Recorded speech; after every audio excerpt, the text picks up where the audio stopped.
Miel. Lecture. Concentrez-vous. Cercueil, cercueil. Moi, je vais vous faire un café. Il était une fois. Miel. Mots intimes et libres.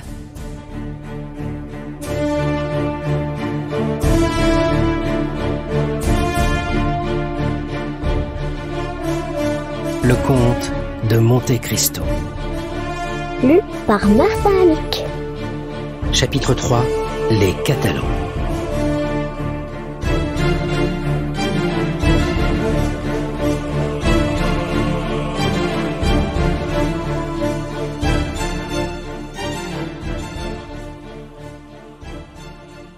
À 100 pas de l'endroit où les deux amis, le regard à l'horizon et l'oreille au guet, sablaient le vin pétillant de la malgue, s'élevait derrière une butte nue et rongée par le soleil et le mistral, le village des Catalans. Un jour, une colonie mystérieuse partit de l'Espagne et vint aborder à la langue de terre où elle est encore aujourd'hui. Elle arrivait on ne savait d'où et parlait une langue inconnue.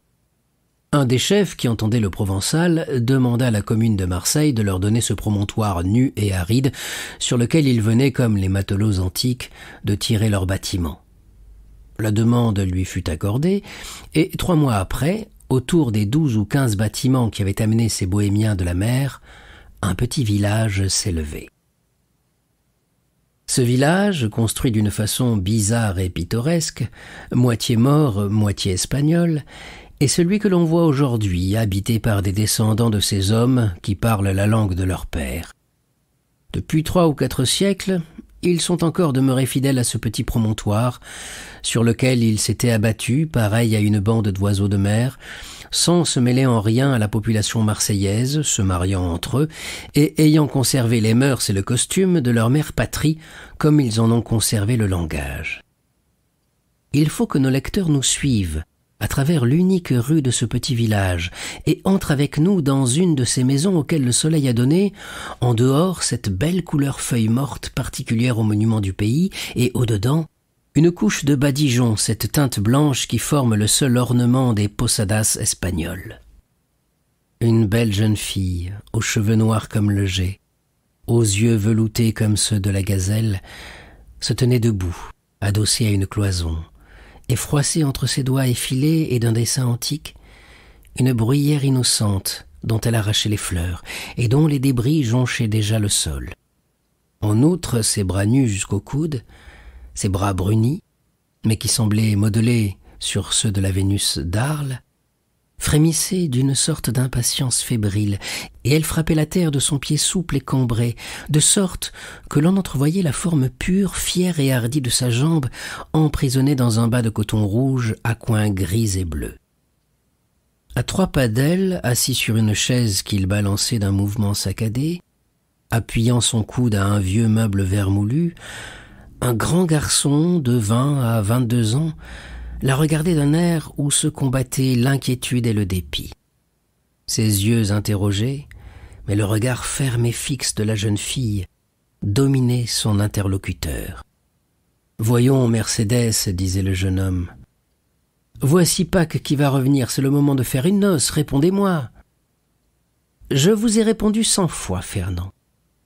Et il faut en vérité que vous soyez bien ennemi de vous-même pour m'interroger encore.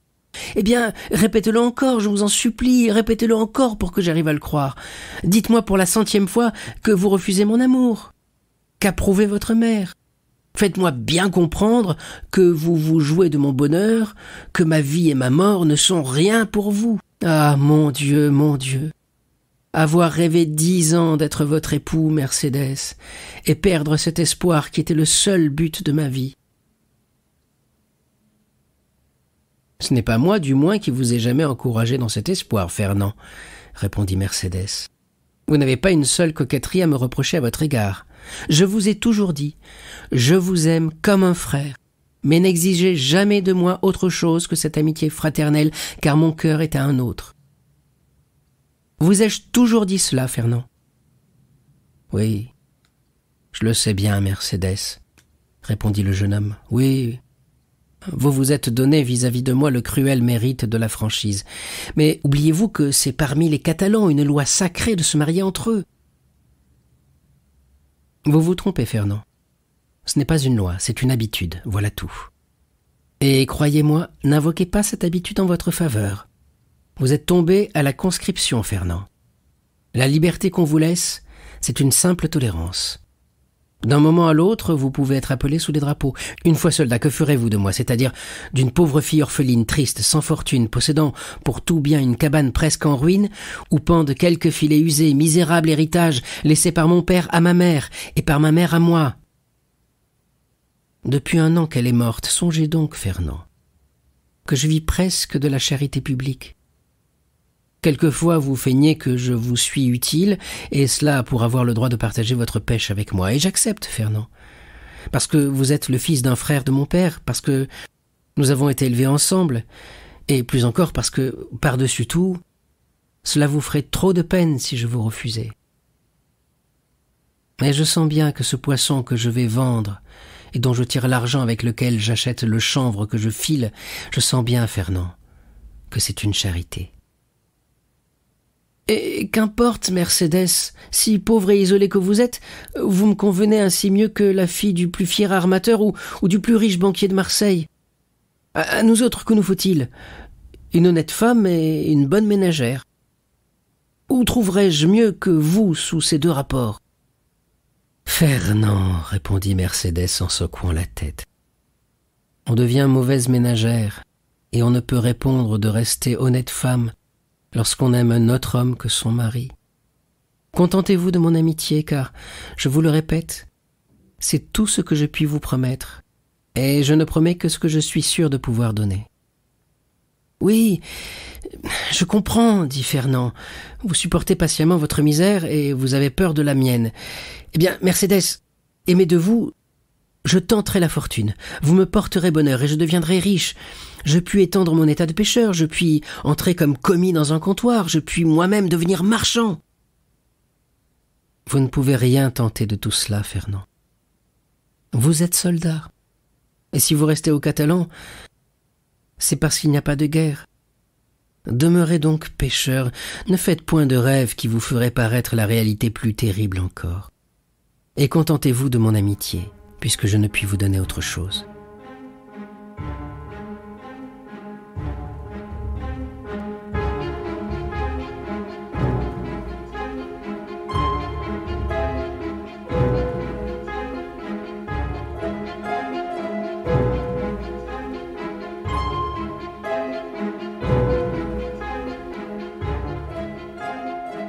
Eh bien, vous avez raison, Mercédès, je serai marin. J'aurai, au lieu du costume de nos pères que vous méprisez, un chapeau verni, une chemise rayée et une veste bleue avec des ancres sur les boutons. N'est-ce pas point ainsi qu'il faut être habillé pour vous plaire? Que voulez-vous dire? Demanda Mercédès en lançant un regard impérieux. Que voulez-vous dire? Je ne vous comprends pas. Je veux dire, Mercédès, que vous n'êtes si dure et si cruelle pour moi parce que vous attendez quelqu'un qui est ainsi vêtu.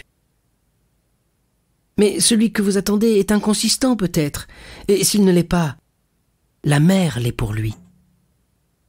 Fernand, s'écria Mercédès, je vous croyais bon et je me trompais. Fernand, vous êtes un mauvais cœur d'appeler à l'aide de votre jalousie les colères de Dieu. Eh bien oui, je ne m'en cache pas, j'attends et j'aime celui que vous dites. Et s'il ne revient pas, au lieu d'accuser cette inconstance que vous invoquez vous, je dirais qu'il est mort en m'aimant. Le jeune Catalan fit un geste de rage. Je vous comprends, Fernand. Vous vous en prendrez à lui de ce que je ne vous aime pas. Vous croiserez votre couteau catalan contre son poignard. À quoi cela vous avancera-t-il? À perdre mon amitié si vous êtes vaincu, à voir mon amitié se changer en haine si vous êtes vainqueur. Croyez-moi, chercher querelle à un homme est un mauvais moyen de plaire à la femme qui aime cet homme. Non, Fernand, vous ne vous laisserez point aller ainsi à vos mauvaises pensées. Ne pouvant m'avoir pour femme, vous vous contenterez de m'avoir pour amie et pour sœur. Et d'ailleurs, ajouta-t-elle, les yeux troublés et mouillés de larmes, attendez, Fernand. Vous l'avez dit tout à l'heure, la mer est perfide, et il y a déjà 4 mois qu'il est parti. Depuis 4 mois, j'ai compté bien des tempêtes. Fernand demeura impassible. Il ne chercha pas à essuyer les larmes qui roulaient sur les joues de Mercédès, et cependant, pour chacune de ces larmes, il lui donnait un verre de son sang. Mais ces larmes coulaient pour un autre. Il se leva, fit un tour dans la cabane et revint, s'arrêta devant Mercédès, l'œil sombre et les poings crispés. « Voyons, Mercédès, dit-il. Encore une fois, répondez. Est-ce bien résolu ?» « J'aime Edmond Dantès, dit froidement la jeune fille, et nul autre qu'Edmond ne sera mon époux. Et vous l'aimerez toujours, tant que je vivrai. » Fernand baissa la tête comme un homme découragé, poussa un soupir qui ressemblait à un gémissement, puis tout à coup relevant le front, les dents serrées et les narines entr'ouvertes. « Mais s'il est mort ?»« S'il est mort, je mourrai. Mais s'il vous oublie ?»« Mercédès !» cria une voix joyeuse au dehors de la maison. « Mercédès !»« Ah !» s'écria la jeune fille en rugissant de joie et en bondissant d'amour. « Tu vois bien qu'il ne m'a pas oublié puisque le voilà. » Et elle s'élança vers la porte qu'elle ouvrit en s'écriant « À moi, Edmond, me voici !» Fernand, pâle et frémissant, recula en arrière, comme fait un voyageur à la vue d'un serpent, et, rencontrant sa chaise, il y retomba assis. Edmond et Mercédès étaient dans les bras l'un de l'autre. Le soleil ardent de Marseille, qui pénétrait à travers l'ouverture de la porte, les inondait d'un flot de lumière. D'abord, ils ne virent rien de ce qui les entourait.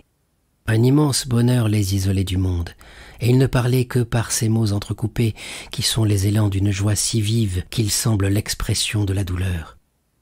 Tout à coup, Edmond aperçut la figure sombre de Fernand qui se dessinait dans l'ombre pâle et menaçante.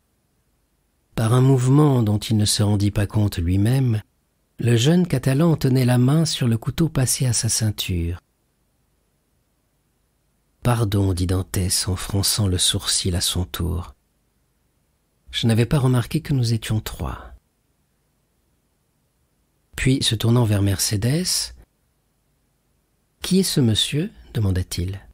« Monsieur sera votre meilleur ami, Dantès, car c'est un ami à moi, c'est mon cousin, c'est mon frère, c'est Fernand, c'est-à-dire l'homme qu'après vous, Edmond, j'aime le plus au monde. Ne le reconnaissez-vous pas ?»« Ah, si fait !» dit Edmond. Et, sans abandonner Mercédès, dont il tenait la main serrée dans une des siennes, il tendit avec un mouvement de cordialité son autre main au Catalan. Mais Fernand, loin de répondre à ce geste amical, resta muet et immobile comme une statue. Alors Edmond promena son regard investigateur de Mercédès, émue et tremblante, à Fernand, sombre et menaçant. Ce seul regard lui apprit tout. La colère monta à son front. « Je ne savais pas venir avec tant de hâte chez vous, Mercédès, pour y trouver un ennemi. »« Un ennemi ?» s'écria Mercédès avec un regard de courroux à l'adresse de son cousin. « Un ennemi chez moi, dis-tu, Edmond? Si je croyais cela, je te prendrais sous le bras et je m'en irais à Marseille, quittant la maison pour n'y plus jamais rentrer. » L'œil de Fernand lança un éclair. « Et s'il t'arrivait malheur, mon Edmond, continua-t-elle avec ce même flegme implacable qui prouvait à Fernand que la jeune fille avait lu jusqu'au plus profond de sa sinistre pensée, s'il t'arrivait malheur, je monterai sur le cap de Morgion et je me jetterai sur les rochers, la tête la première. » Fernand devint affreusement pâle. « Mais tu t'es trompé, Edmond, poursuivit-elle. Tu n'as point d'ennemi ici. Il n'y a que Fernand, mon frère, qui va te serrer la main, comme à un ami dévoué. » Et à ces mots, la jeune fille fixa son visage impérieux sur le Catalan qui, comme s'il eût été fasciné par ce regard, s'approcha lentement d'Edmond et lui tendit la main. Sa haine, pareille à une vague impuissante quoique furieuse, venait se briser contre l'ascendant que cette femme exerçait sur lui. Mais à peine eut-il touché la main d'Edmond qu'il sentit qu'il avait fait tout ce qu'il pouvait faire et qu'il s'élança hors de la maison. « Ah !» s'écria-t-il en courant comme un insensé et en noyant ses mains dans ses cheveux. « Ah, qui me délivrera donc de cet homme? Malheur à moi, malheur à moi !» Hé, le Catalan! Hé, Fernand! Où cours-tu? Dit une voix. Le jeune homme s'arrêta tout court, regardant autour de lui, et aperçut Caderousse attablé avec Danglars sous un berceau de feuillage.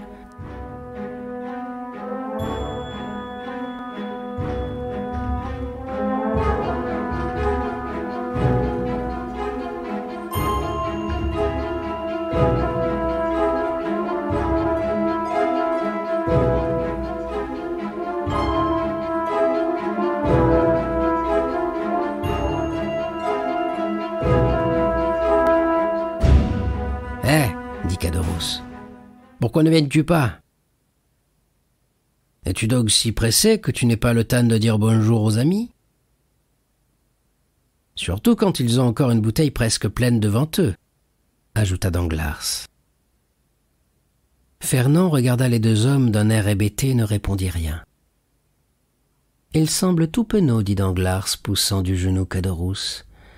Est-ce que nous nous serions trompés et qu'au contraire de ce que nous avions prévu, Dantès triompherait?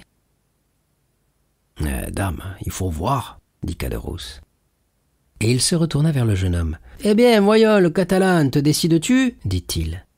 Fernand essuyait la sueur qui ruisselait de son front et entra lentement sous la tonnelle, dont l'ombrage sembla rendre un peu de calme à ses sens et la fraîcheur un peu de bien-être à son corps épuisé.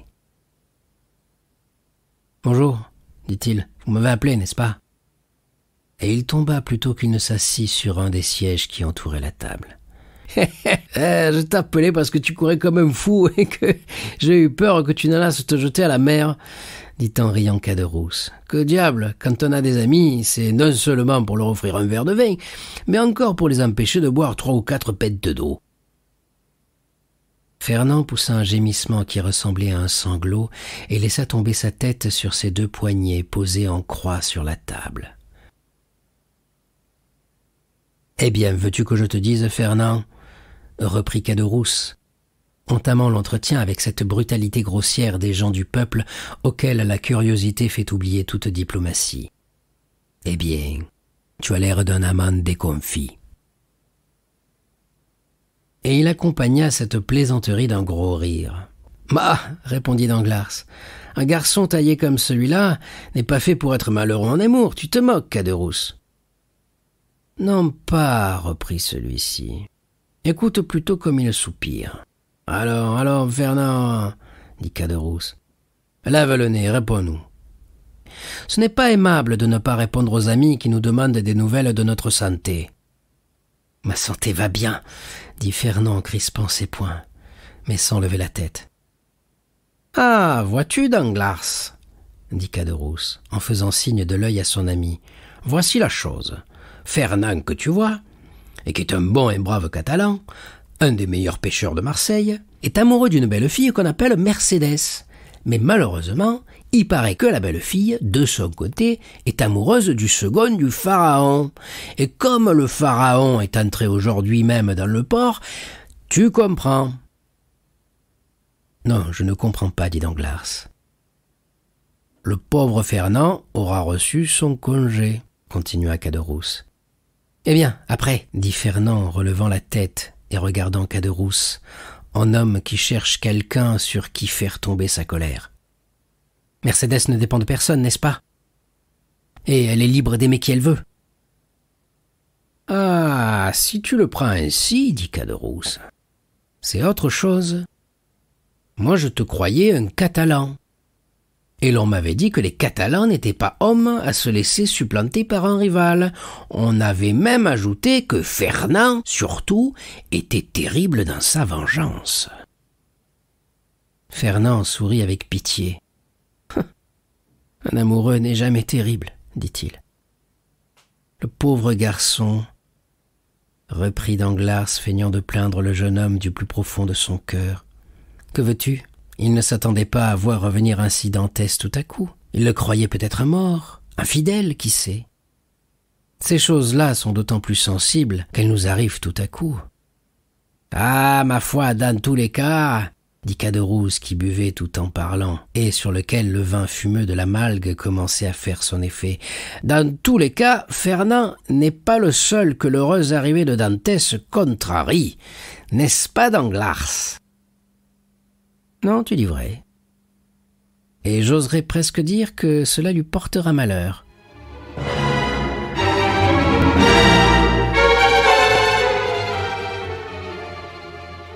Mais n'importe, répondit Caderousse, en versant un verre de vin à Fernand et en remplissant pour la 8e ou la 10e fois son propre verre, tandis que Danglars avait à peine effleuré le sien.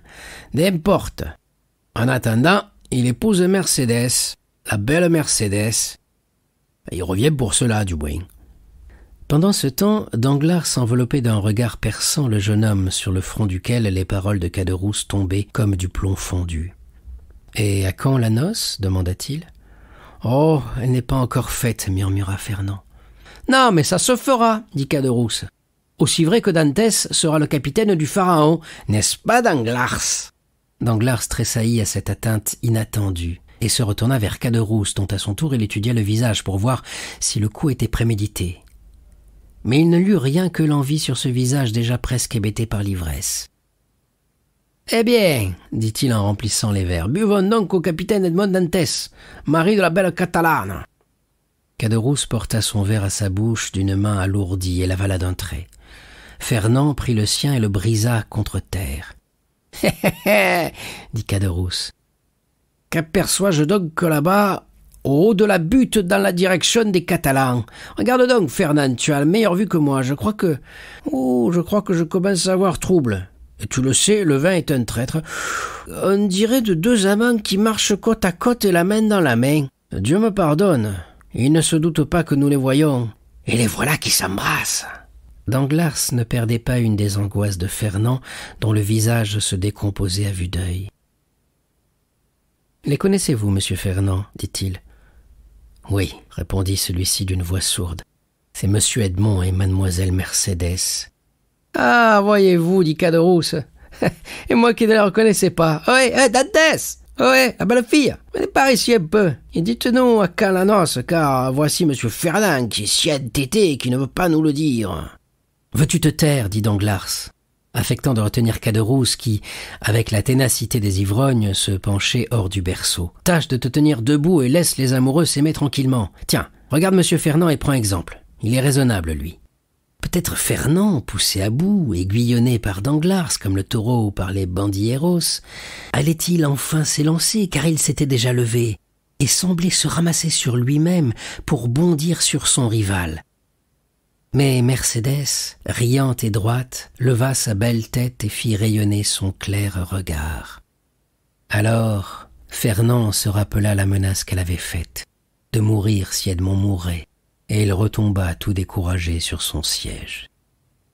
Danglars regarda successivement ces deux hommes. L'un abruti par l'ivresse, l'autre dominé par l'amour. « Je ne tirerai rien de ces niais-là, murmura-t-il. J'ai grand peur d'être ici entre un ivrogne et un poltron. Voici un envieux qui se grise avec du vin tandis qu'il devrait s'enivrer de fiel. Voici un grand imbécile à qui on vient de prendre sa maîtresse sous son nez et qui se contente de pleurer et de se plaindre comme un enfant. Et cependant, cela vous a des yeux flamboyants comme ces Espagnols, ces Siciliens ou ces Calabrais qui se vengent si bien. Cela vous a des poings à écraser une tête de bœuf aussi sûrement que le ferait la masse d'un boucher. Décidément, le destin d'Edmond l'emporte. Il épousera la belle fille, il sera capitaine et se moquera de nous. À moins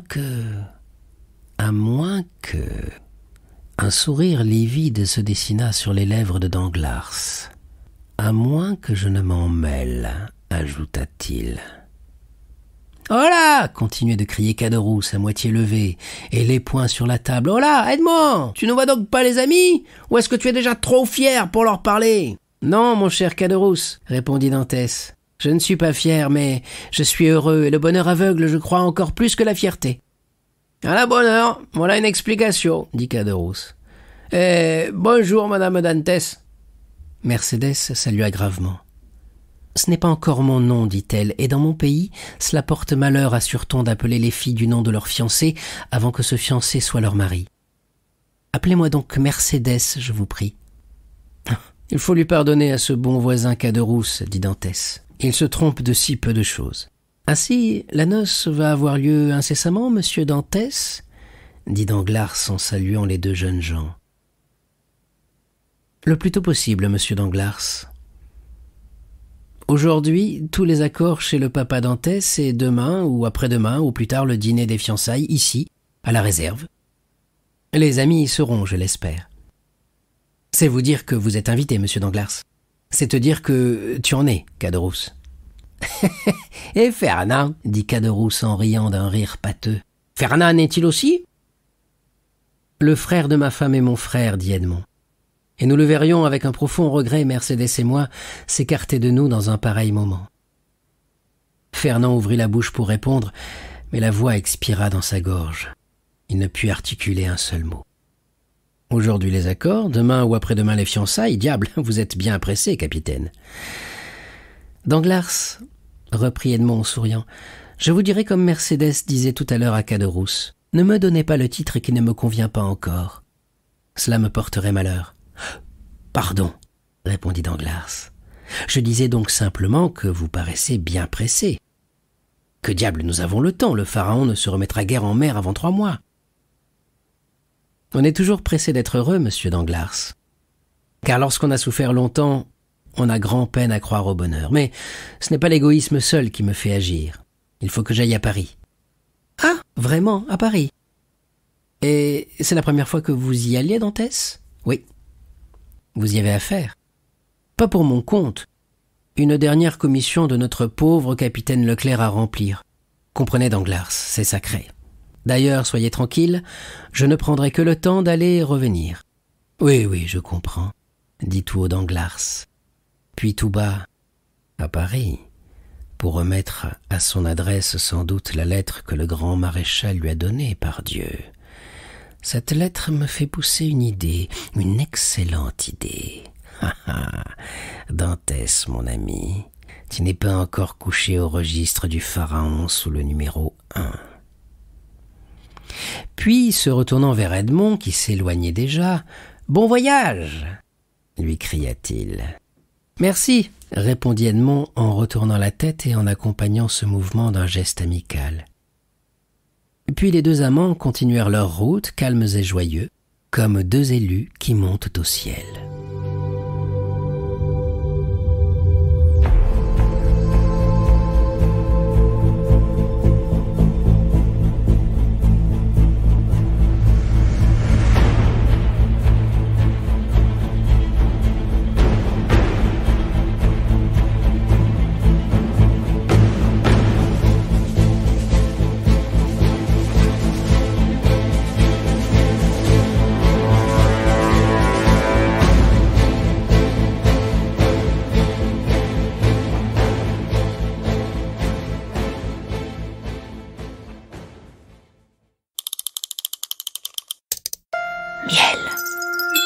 Mots intimes et libres.